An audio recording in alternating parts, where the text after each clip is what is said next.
আমার এক ইজ্জত আমি কয়জনকে দেখাবো? আমার ইজ্জত আমি একজনকে দেখাইছি। এটা কেমন বাবা মা? একটা বাবা মা তো চায় যে তার সন্তান জানি ভালো থাকে। আমি যদি তার সাথে সংসার করতে পারি, এখানে আমার বাবা মার কেন হয়? এটা আমি এই জিনিসটা আমি বুঝি না। আমার যে অন্য জায়গায় বিয়ে দিল, ওই জায়গায় যদি আমি ভালো না থাকি, ওই জায়গা থেকে যদি আমি আশা পড়ি, তখন কেমন হবে? হ্যাঁ, আমার বাচ্চা ধরছিল, 2.5 মাস হয়েছিল।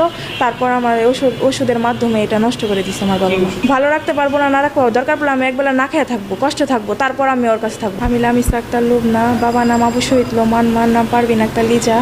আমি Abeda Khanam girls high school and কলেজে ইন্টার সেকেন্ড ইয়ারে পড়ি।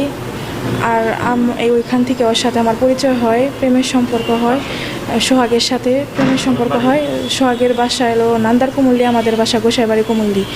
ওইখান থেকে প্রেমের সম্পর্ক হয়। যখন বুঝি যে আমাদের এই বিয়েটা কখনো মেনে নেবে না, এর জন্য আমি আর সোহাগ কোর্টে যাই, কোর্ট ম্যারেজ করে বিয়ে করি। বিয়ে করার পরে আমি আরও পালিয়ে যাই। পালিয়ে যাওয়ার পরে একটা আমার